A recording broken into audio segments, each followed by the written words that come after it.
Buenas tardes, estamos aquí con Federico Lorenz, autor de más de una decena de libros, entre ellos, bueno, el último, el que nos reúne de alguna manera en un año muy especial, como son los 40 años de la Guerra de Malvinas, ¿no? Federico, vos has realizado a lo largo de tu carrera justamente diferentes enfoques literarios, pero bueno, ahora estás metido en la ficción. Contanos un poco cómo es el desarrollo, ese paso quizás de ser un investigador, de ser un historiador, a poder volcar en la ficción tantas experiencias que rodean un tema para nosotros muy, muy cercano. Bueno, buenas tardes. La verdad es que yo nunca distinguí muchísimo un registro del otro. Eso a veces es complicado en el campo de los historiadores y a la inversa puede ser en el de la literatura, pero a mí me parece que se potencian. Entonces, trabajando tantos años sobre Malvinas, lo que pasaba es que, bueno, escuchabas historias que valía la pena que no quedaran en el registro que uno hacía o a la espera de alguna interpretación, si vos querés, más crítica, sino tratar de hilvanarlas en una... Bueno, en esto que hizo que en su momento yo me dedicara a la historia, que es un buen relato. Entonces casi diría que naturalmente me fui deslizando a escribir ficción. Y además, en el caso concreto de Malvinas, también tiene que ver con que para mí hay algunas discusiones con las que ya no nos permitimos avanzar, digamos, y en ese sentido muchas veces la literatura permite instalar temas o discusiones que en otros campos o en otros espacios están cerrados. Eso a mí me interesaba mucho también. Y justamente un soldado desconocido, como se llama tu última novela, tiene la particularidad de ser una novela polifonética, ¿no? A partir de una construcción de una historia uno va descubriendo diferentes matices, diferentes historias que imagino que también estarán conectadas con toda esa experiencia, digamos, de investigador que has tenido. ¿Cómo haces ese salto, esa relación sin caer en el historicismo, ¿no? Para poder mantener de alguna manera la cuestión más atrapante, que es lo que nos busca la literatura, ¿no? Esa construcción de redes, ¿no? Que tienen que tener las historias. Bueno, lo que yo quería para un soldado desconocido era un libro, una novela, sí que contara la historia de la vida de las personas durante la guerra. Básicamente el protagonista es un soldado que muere en la guerra, yo no estoy arruinando nada con esto, porque la novela juega mucho con las temporalidades también, en el sentido de que la pregunta que lo organiza es ¿de qué manera la guerra afecta a las personas? Entonces, lo que yo trataba justamente era ver que no es una experiencia exclusiva de los combatientes, no es una experiencia exclusiva de sus familiares, sino que un momento de una guerra es un momento muy intenso y en distintas escalas nos toca a todos. Y de esa manera mostrar también algo que a mí sí me fastidia mucho las discusiones sobre Malvinas, por ponerlo en estos términos, que es que muchas de las personas que hablan como si fueran dueñas de la verdad, incluso sin haber estado atravesados directamente por la guerra, digamos. Entonces, lo que a mí me interesaba mostrar Para un soldado desconocido es que puede haber muchas verdades sobre un único hecho, en términos de lo vivido. Por eso es que son 31 historias, ¿no? ¿Y cómo se construye esa verdad, ¿no? Porque justamente me imagino que cada historia está relacionada con la propia experiencia, con el conocimiento previo y el conocimiento posterior, porque la verdad también es algo que tiene que ver justamente con lo que nos sucede después. Y la novela un poco tiene esta cuestión, que va un poco por la vida, digamos, en la guerra y cómo ha alterado a estas distintas personas, pero también que es un poco la historia del conflicto de Malvinas, que es qué sucedió después de Malvinas, ¿no? Hay como dos caras, dos facetas de cómo la sociedad interpeló a este conflicto en un momento y cómo al mismo tiempo después le dio la espalda, en un sentido. Bueno, es que lo que yo quería contar era que la guerra ha ido cambiando de forma en nuestro recuerdo, como ha ido envejeciendo la gente que la vivió. Y lo que quería mostrar también era que siempre tenés la misma cantidad de piezas, si vos querés, pero vos las podés cambiar de lugar, las podés cambiar de orden, hasta las podés invertir o superponer, y el resultado es el mismo. Es un tema que no te deja indiferente, que te moviliza, que te obliga casi iría a tomar posición. Entonces el punto es cómo uno logra entender que ninguna de esas posición es la única o es excluyente, que es algo que sí muchas veces aparece. Incluso en relación con, como te decía, con protagonistas directos, que vos dirías, bueno, tienen la legitimidad de lo vivido. Bueno, eso es muy relativo también, porque tiene muchísimo que ver con el lugar en el país en el que vivas, con la visibilidad pública que tuviste en su momento, con el capital simbólico que hayas tenido. Entonces, más que pretender contar historias que no habían sido escuchadas, que no es, eso es hasta muy soberbio, digamos, lo que yo quería era que cada historia fuera una puerta para pensar el problema. Una puerta a lo mejor incómoda, y que en leer la historia completa, porque lo que las articula es que todas las historias en mayor o menor medida tienen que ver con el negro, que es el protagonista. Bueno, a lo mejor por leer una historia y ir a la siguiente me entero de algo que no conocía. Entonces a lo mejor lo que pienso, lo que siento sobre el tema después de leer el libro es diferente, que supongo que es lo que uno pretende cuando escribe un libro, ¿no? Dejar algún tipo de marca en el lector. Y hablabas de esta incomodidad. Hará un tema que ha tenido a lo largo de los años, digamos, de su desarrollo hasta la actualidad, distintos enfoques, ¿no? A partir de las políticas, a partir también de cómo la sociedad se fue relacionando con el tema. No es lo mismo lo que sucedía en el 82 de lo que sucedió en el 85 y lo que sucedió, si querés, a partir de los 90 y más que nada hoy también, que sigue habiendo una disolución, si querés, una separación entre este ideal mítico, ¿no? Que de las Malvinas Argentina y la realidad. Y al mismo tiempo, cómo esa discusión atraviesa distintos momentos, pero que creo que a veces parece que más es una discusión doméstica, si querés, que no se relaciona tanto con lo que sucede con la política exterior o cómo las Malvinas son vistas en el extranjero con respecto a digamos, si deben ser argentinas o no. ¿Vos creés que hay una construcción en ese sentido muy nuestra de querer recuperarlas, pero sin tener un camino de cómo hacerlo?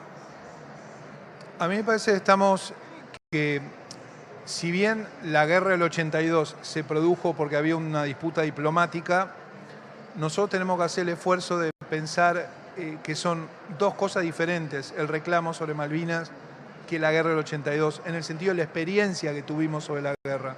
Eso es muy fácil de decir y muy difícil de hacer. Pero creo que es el camino para bajar una cierta... por ejemplo, todo el tiempo se habla, hay una palabra que es desmalvinización, en el sentido de sabemos poco, conocemos poco.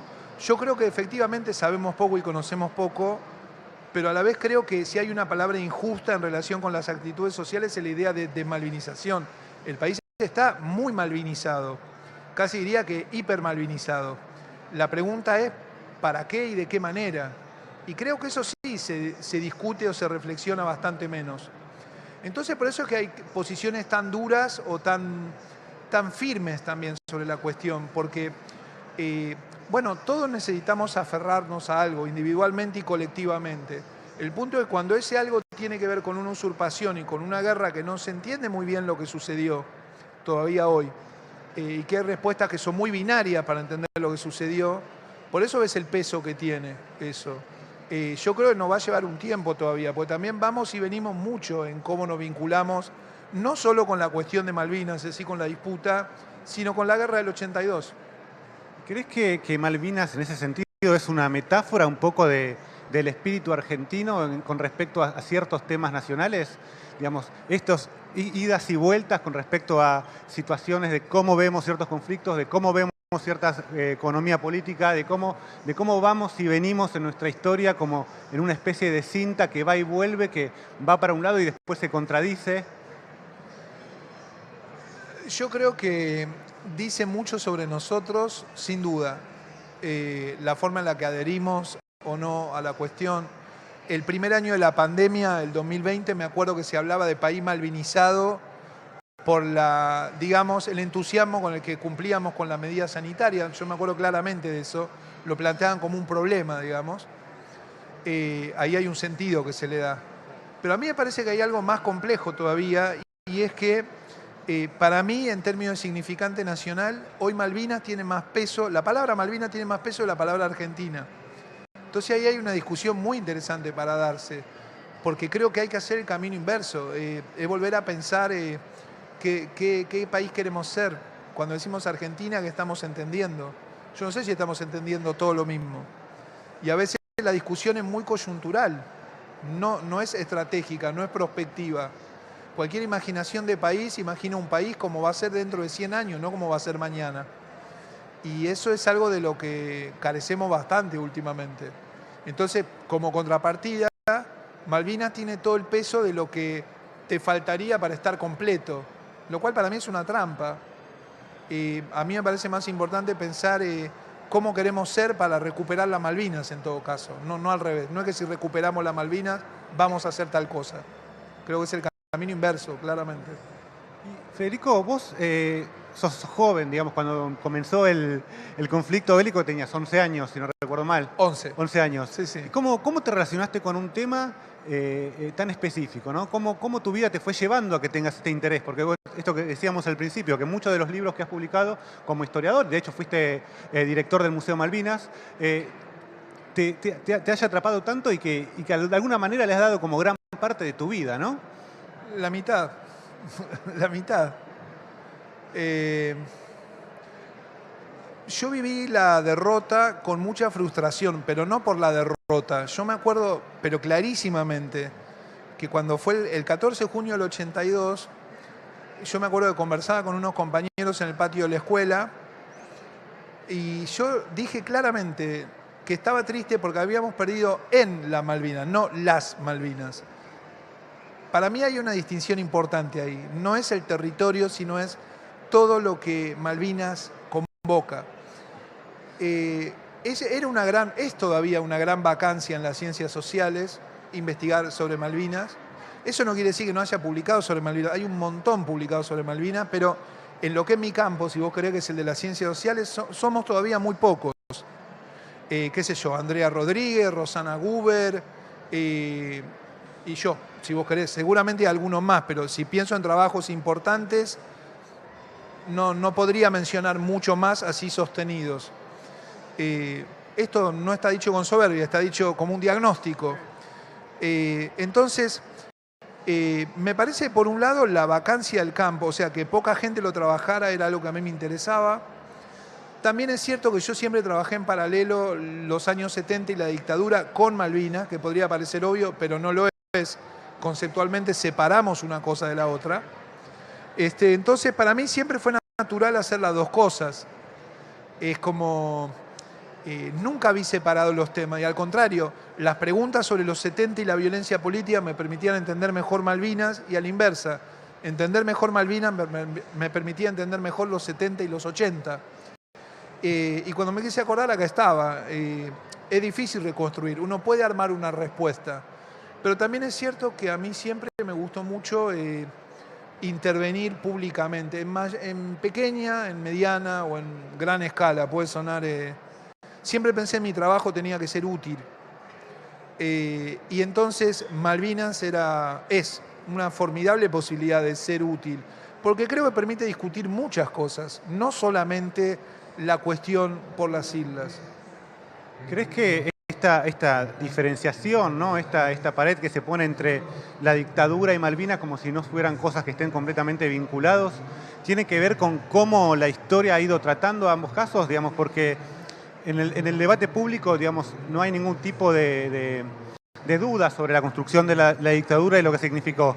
Pero en cambio Malvinas, en su momento, significó también la unión, si querés, ciertamente chauvinista, patriótica, ¿no? De un pueblo. ¿Crees que esa herida, que al haber ingresado por otro lado en el espíritu argentino, hace que justamente no queramos o tengamos una especie de negación a asociarlas? Yo creo que en los 80 hubo una cosa muy tramposa, que era que si habías apoyado la recuperación y a los soldados, por extensión habías apoyado la dictadura. Eso es algo que la dictadura en retirada y los sectores civiles afines manejaron muy hábilmente, porque Malvinas era una forma de mostrar que habían tenido respaldo social y que por extensión a lo mejor lo habían tenido para otras cosas, para la represión ilegal, por ejemplo, que en aquella época no se llamaba represión ilegal, se llamaba guerra contra la subversión. Yo creo que ese mecanismo fue tremendamente eficaz y todavía sigue siendo eficaz, porque además cuando comienzan los primeros gobiernos democráticos, había una vocación muy importante de juzgamiento, de no dejar impunes los crímenes. Y ahí es cuando algo que decidió hacer el gobierno de Alfonsín, y apoyado por otros sectores sociales, fue de algún modo poner al costado el tema Malvinas. ¿Por qué? Porque esa era una puerta abierta para que las Fuerzas Armadas de alguna manera se reivindicaran. Las Fuerzas Armadas. El tema es que en el mismo paquete quedaron, por ejemplo, los excombatientes, los soldados conscriptos, básicamente. Esa matriz conceptual muchas veces funciona todavía hoy, al punto tal que en un discurso oficial cualquier funcionario puede mezclar un discurso más moderno con un discurso de los 80. Puede decir excombatiente, veterano de guerra, puede poner todo junto. Y el problema es no poner todo junto, que es muy difícil. Por eso es que hay distintas respuestas para cada coyuntura histórica. No es un tema esencial. Sí es esencial para la gente que combatió allá. El que casi deja la vida allá o el que perdió a alguien, por supuesto que lo vive de una manera esencial. Pero eso son dos planos diferentes de discusión. Una cosa es la discusión política y otra es la experiencia vivida. Una cosa es lo que yo recuerdo que viví y otra es lo que yo digo como historiador.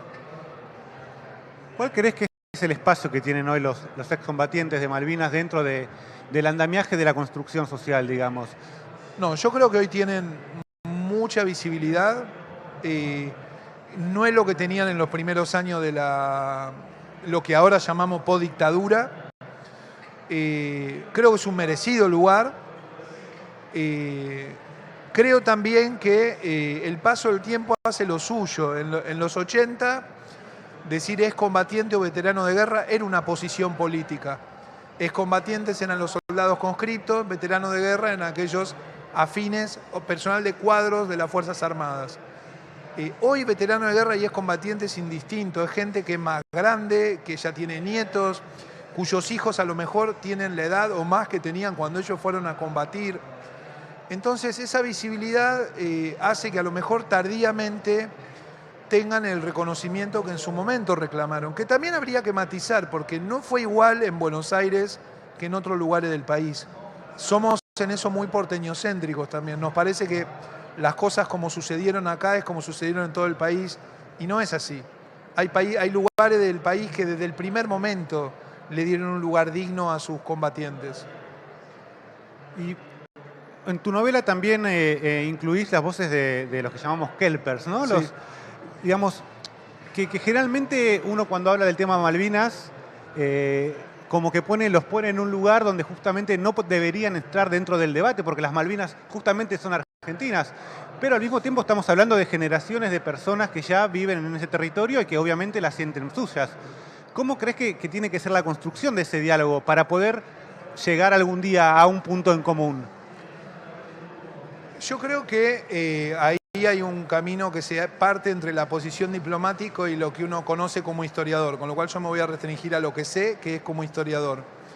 A mí me cuesta decirle ocupa a descendientes de familias que llegaron a las islas a lo mejor 100 años antes de lo que mis abuelos llegaron al territorio continental argentino. Es decir, conceptualmente eso históricamente yo no lo puedo sostener. Con lo cual lo que yo diría es que al menos tengo que incluirlos a la hora de pensar el problema. Lo digo desde el plano estrictamente de lo que yo manejo, que es el trabajo del historiador. Diplomáticamente la posición argentina tiene una salida elegante, que es decir, que contempla los intereses de los isleños y no sus deseos, porque hablar de deseos tiene que ver con la autodeterminación. Lo que yo aprendí viajando a Malvinas 3 veces y viajando por Patagonia continental muchísimas más, es que la gente que vive en el sur argentino y son patagónicos. Entonces los isleños para mí son malvinenses. Los imagino, pero es una posición personal, por ejemplo. Como puedo imaginarme fueguinos, cordobeses, puntanos, jujeños o correntinos. Creo que ese es un ejercicio intelectual que hay que hacer. ¿Es correrse eso del lugar duro del reclamo?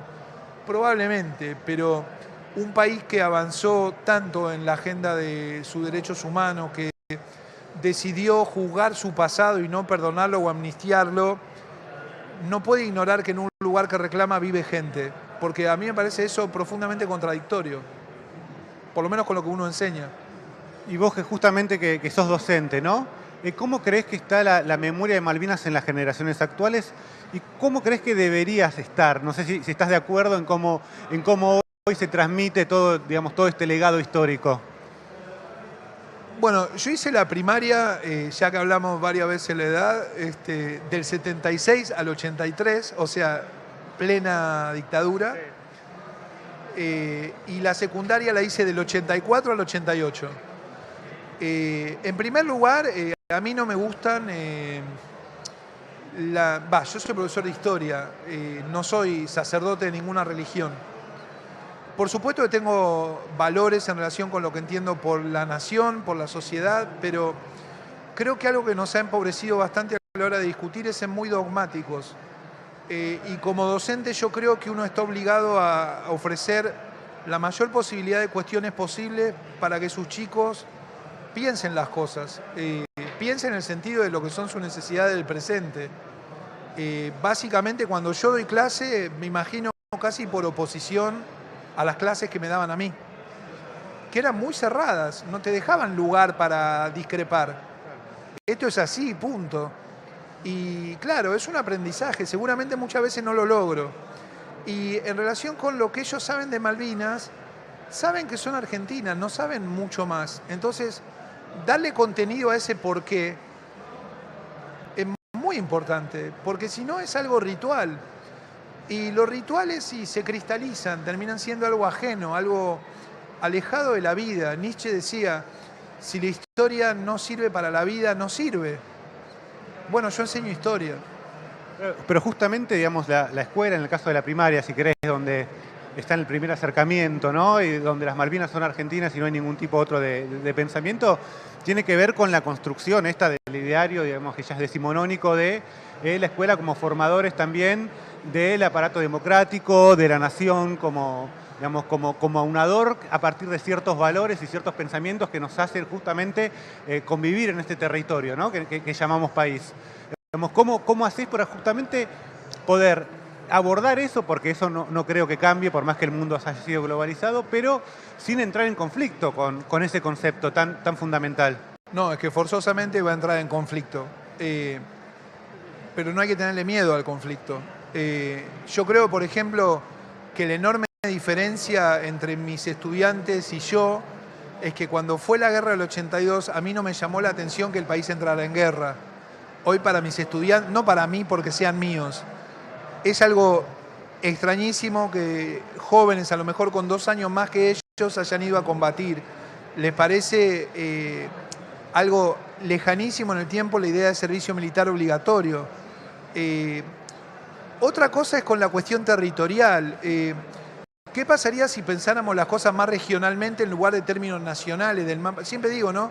El mapa Rivadavia, esto es cerrar los ojos, imaginarse la Argentina. Y bueno, después tan campante vos enseñás eso y a lo mejor a las 2 clases enseñás que las fronteras son construcciones históricas. Entonces, ¿cómo es que para algunas cosas sí y para esto no? Porque si hay algo que detectan los chicos son las contradicciones también, ¿eh?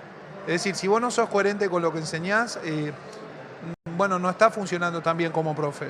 Y te lo marcan. ¿Y crees que justamente a partir de esto que marcabas, ¿no? De que al fin de cuentas los territorios son tratados, ¿no? Son guerras que se ganaron y guerras que se perdieron, si querés, en la independencia, con Salta, con Tucumán, con el Paraguay, etcétera. ¿Por qué nos cuesta justamente entrar en este diálogo, ¿no? Entrar en este diálogo que al fin de cuentas estamos hablando de países que son hermanos y países con los que uno termina teniendo relaciones comerciales, terminan teniendo, si querés, familia, ¿no? Porque las fronteras están ahí, pero también están para ser traspasadas. Y sin embargo, Malvinas todavía es un lugar a donde los argentinos y lo mismo los isleños, ¿no? No hay este ida y vuelta. No, bueno, hay algo sí que es diferente en relación con los países limítrofes y es que Malvinas tenés una potencia colonial ocupante. Es decir, para mí claramente una cosa son los malvinenses y otra Gran Bretaña, no son lo mismo. Esa es una primera distinción. La segunda cosa que hay que marcar es que hasta la guerra nuestro país había hecho una cantidad de esfuerzos logísticos y culturales por vincular a las islas al continente. Nosotros mismos lo dinamitamos con la guerra del 82. Por eso también nos cuesta tanto hablar de la guerra. porque veníamos haciendo las cosas muy bien y de golpe las hicimos muy mal. Entonces, si hoy las islas están tan lejos, en gran medida es por nuestra propia responsabilidad, sin desconocer la presencia británica ahí. Entonces, es un trabajo de muchísimo tiempo. ¿Por qué? Porque, por ejemplo, los isleños también tienen una experiencia de la guerra. Ahora mismo debe haber 2 isleños hablando de, ¿te acordás cómo era? Hoy, por ejemplo, 1 de mayo es cuando comenzaron los bombardeos en las islas, si pienso en alguna efeméride. ¿Cómo habrá sido para esos civiles estar en un lugar que bombardeaban? Yo no lo sé, yo no vivía en un lugar que bombardeaban. Sería bueno saberlo también, como para empezar por algún lado. Entonces, un chico que ve esas cosas ya no piensa igual después de verlas. No, a lo mejor no cambia de idea, no va a dejar de pensar que las Malvinas son argentinas, pero tal vez piense de manera diferente cómo acercarse a ellas. Por eso digo, es un trabajo muy largo, muy largo. ¿Crees que es un trabajo que nos puede, digamos, que debería ser enseñado en escuelas, universidades, esta apertura, digamos, a entender nuestras diferencias, a entender también cómo fueron los sucesos históricos que nos llevan a un punto determinado, ¿no? Más allá de los relatos que se puedan llegar a bajar en las fechas patrias, si querés, que son por ahí mucho más determinantes, deterministas. Insisto que es muy importante el para qué. ¿Para qué yo enseño tal cosa? Asumiendo que los chicos, las chicas tienen todo el derecho del mundo de decir, mi realidad es otra, yo quiero que hablemos de esto porque tenemos que dedicarle tanto tiempo a esto. Porque hay Karl Marx dice en el 18 de Brumario, el peso de las generaciones muertas oprime como una pesadilla el cerebro de los vivos. Nosotros no tenemos que oprimir el peso de los vivos, entendiendo por vivos las próximas generaciones. Es decir, es la diferencia entre un legado y un mandato. Puede haber un legado de recuperación y de respeto a nuestros muertos y a quienes combatieron allá, pero otra cosa es un mandato, que casi es tenés que hacer las cosas de esta forma. Son 2 cosas completamente diferentes para mí. ¿Por qué crees que las Malvinas hoy siguen siendo en un punto moneda de cambio en algunas discusiones, digamos? ¿Por qué crees que sigue habiendo esta posición de o son argentinas o tenemos que regalarlas para que no pase determinadas o tenemos que dejarlas porque ya son británicas? Digamos, también tenemos dentro de nuestra sociedad y cómo se articula ciertos conflictos, ¿no? Ciertos enfrentamientos. Yo pienso que esas son discusiones que se extreman porque paga en la tribuna interna decir una cosa u otra. Yo, como historiador, valoro enormemente el gris en todos sus tonos, digamos. Y claro, el gris no convence mucho. Malvinas siempre blanco-negro, siempre blanco-negro. Entonces, es muy funcional en términos de política interna, a veces mucho más que de política externa. Mientras no salga de esa lógica y vamos a estar empantanados en ese tipo de discusiones o posicionamientos, a veces dicho de una gran ignorancia también. Yo recuerdo en 2012 un diputado nacional diciendo que Malvinas tenía que ser otra provincia, es decir, que ignoraba que Malvinas, desde el punto de vista argentino, es parte de la provincia de Tierra del Fuego. Entonces hay que empezar de algo tan básico como eso. Hay una película italiana que estuvo compitiendo por los Oscars, que fue La mano de Dios, no sé si la llegaste a ver, No. donde hay un momento que justamente muestran el gol de Maradona a los ingleses y uno de los protagonistas, el abuelo, digamos, de cierto pensamiento anarquista, ¿no? Anticapitalista, y le dice, es la venganza por Malvinas, ¿no? Sí. Ahí tenemos una mirada un poco futbolera aún todavía del conflicto a partir de esto que decías, de que es blanco o negro. A ver, en el 86 era imposible no asociar ese partido con la guerra del 82 y ese gol, una revancha tal vez me parezca excesivo. Debe haber sido el gol que más grité en mi vida de todos los goles, siendo que yo no soy futbolero para nada. El fútbol es política y el fútbol entonces mueve pasiones nacionales. Ahora, confundirse una guerra con un partido de fútbol es algo que analíticamente no hay que hacer. Emotivamente es otra cosa. Emotivamente sin duda es otra cosa. Pensá que, por ejemplo, durante la guerra de Malvinas se llegó a hablar de ir a jugar un Boca River a Malvinas, como una forma de fortalecer la unidad. Pero también hay una carta muy interesante que le mandaron a Perón cuando hizo el segundo plan quinquenal. Perón abrió a consulta de los ciudadanos que había que hacer. Y un ciudadano, creo que era de Mendoza, le mandó una carta diciendo que había que dirimir la cuestión de la soberanía en un partido de fútbol. Lo cual es interesante, obviamente de una ingenuidad hasta emocionante, pero también si uno piensa que en la Navidad de 1914 los soldados alemanes e ingleses hicieron una tregua para enterrar a sus muertos y jugar al fútbol, yo creo que en esos cruces hay posibilidades de encuentro. Lo que no se puede hacer es confundir una cosa con la otra. Creo que muchas veces hacemos eso. No, pero el fútbol también ha sido y es una herramienta, digamos, de publicidad importantísima, ¿no? Digamos, tanto en el Mundial del 34, en Italia, mismo una de las primeras medidas de la última dictadura militar es justamente facilitar que el partido de Argentina se vea, etcétera, etcétera. Sí. Entonces, está latente, ¿no? Está metido un poco... Y sin entrar, siquiera sin entrar en el Mundial del 78, porque, digamos, es entrar en otros rincones donde el Mundial del 78 se delimitó que se iba a jugar en Argentina mucho antes de que la dictadura llegue al poder, ¿no? Después, digo, de alguna manera esta conexión de nuestra identidad también tiene que ver con este deporte que es británico, justamente, que es traído por los británicos, por estos británicos locos, ¿no? Que jugaban, de hecho el primer partido se jugó acá enfrente, acá enfrente entonces, sí, pero ¿cómo separarlo? Es más complejo igual, porque también en las canchas las hinchadas cantaban contra la dictadura en el 81-82 y la molían a palos a la salida.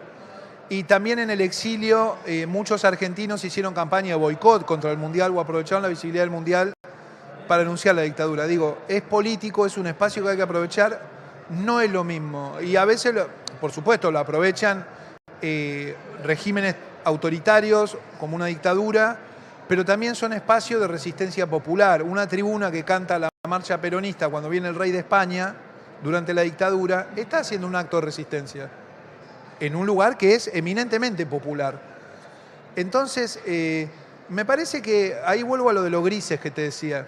No es, ni que hay que asociarlo por completo ni dejar de asociarlo. Es tratar de ver qué se enseña, qué se aprende a partir de eso. ¿Por qué la gente hace las cosas?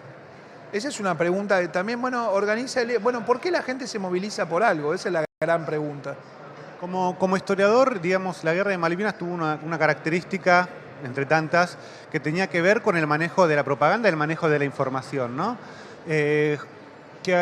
Si uno hace el salto a la actualidad y si lo queremos conectar con lo que sucede en Rusia, etcétera, en el medio hubo muchísimas cosas, pero también hay una manera de informar que tiene que ver con cierta mirada, ¿no? ¿Crees que hay una conexión todavía en el sentido de que hay ciertas cosas que se informan o ciertas cosas que se dan a conocer y otras que se guardan? ¿O crees que a partir de esta conectividad que tiene el mundo, eso por suerte ya no podría o no debería suceder? Es hacer historia contrafáctica, pero ¿qué hubiera pasado si, por ejemplo, los soldados argentinos hubieran tenido celulares y conectividad y hubieran enviado videitos o audio de WhatsApp a sus familias contándoles las condiciones en las que estaban en las islas? La adhesión popular, el apoyo a la recuperación, ¿se hubiera sostenido tanto tiempo? No lo sé. Sí sé que la información se distorsiona, que se manipula y que nosotros desde nuestra experiencia y lo que creemos es lo que escuchamos y procesamos lo que nos informamos. Nunca somos completamente pasivos. Creo que sí hay diferencias, hay conflictos que se muestran más que otros. Está perfecto que estemos todos movilizados por la invasión rusa a Ucrania, pero no estamos para nada movilizados por otras situaciones de violencia en el mundo que se muestran mucho menos. Entonces, bueno, eso es lo que uno también tiene que tratar de hacer. Vos fíjate que, en definitiva, es buscarle siempre el pelo al huevo, pero no es un trabajo muy grato, pero creo que es el trabajo que hay que hacer. Ahora, el punto de partida siempre es la información. Después hay que matizarla, hay que ponerla en contexto y demás, pero lo que no se puede es prohibir la información. Sí se puede criticar lo que nos ofrecen como información. Creo que en este caso la conectividad hace que sea más difícil el monopolio de lo que se dice o no. Claro, hay que buscar. Entonces, en definitiva, volvemos a lo de qué trabaja uno con los chicos. Lo que uno tiene que estimular es la actitud crítica, no tanto enseñarle determinada cosa de determinada manera, sino que desarmen incluso lo que uno les propone como explicación. Lo cual requiere muchísima humildad, ¿no? Generacionalmente y profesionalmente. Y justamente que ya que estamos hablando de la construcción, ¿no? de la información del relato, a vos como historiador me imagino que te debe generar, o habrá sido un gran desafío justamente ir para atrás, ir a la construcción del momento que hoy todos sabemos de cómo fue el relato, cómo se construyó, cuál era la idea, etcétera, etcétera. Pero esta información que está accesible, ¿no? que está en las hemerotecas, que está en las bibliotecas, ya entras sabiendo que de alguna manera está tergiversada, ¿no? ¿Cómo vas entrando en ese camino y tratando de ver qué puede ser verdad, qué puede ser mentira o por qué puede ser verdad a partir de qué, ¿no? También. Bueno, hay recursos que uno puede enseñar a trabajar y que uno tiene que utilizar como investigador sin duda. Comparar, contrastar, o en todo caso incluso ver por qué las personas creen que las cosas son de determinada manera y no de otra, aunque no sean ciertas. Yo, por ejemplo, escribí la historia de un rumor de la posguerra. Un rumor era claramente algo inventado, pero que la gente creyó y a partir de ahí actuó en consecuencia de algo que es falso. Entonces, por ejemplo, por supuesto el fenómeno de la falsa información, la fake news, es preocupante, pero creo que es una cantera para estudiar por qué la gente cree esas cosas. Es decir, es un objeto de estudio en sí mismo. Entonces, en el caso de Malvinas casi diría que se aplica lo mismo, porque también nosotros aprendimos a decir, uy, nos engañaban, nos mentían, etcétera, pero retrospectivamente vos ves que también leíamos lo que queríamos leer. Es decir, cuando ves, por ejemplo, ves todas las portadas de un diario juntas, cosas que uno no podía hacer durante la guerra, vos te das cuenta, che, pero acá estaban diciendo que íbamos perdiendo. Ahora, eso uno lo sabe retrospectivamente. Cada vez que compraba el diario a la mañana, vivía el clima de ese día. No le puedo pedir a alguien del 82 que funcione conceptualmente de la misma forma que hoy. Entonces, tiene que haber una gran alerta sobre el anacronismo. No podemos ser anacrónicos para estudiar algo del pasado. Le trasladamos a los actores del pasado lo que nos gustaría que hubieran hecho, no lo que contextualmente podrían haber hecho. Bueno, ese es un fenómeno bastante actual, ¿no? Claramente. Digamos, la crítica hacia cómo se manejaron o cómo ciertos personajes de la cultura, de la política, del arte, se manejaron en el pasado a partir de una mirada, de un espejo, de un cristal que tiene que ver con los valores de hoy, de una sociedad, digamos, que ha evolucionado muchísimo en cuestiones de derechos humanos, en cuestiones de derechos civiles. Sí.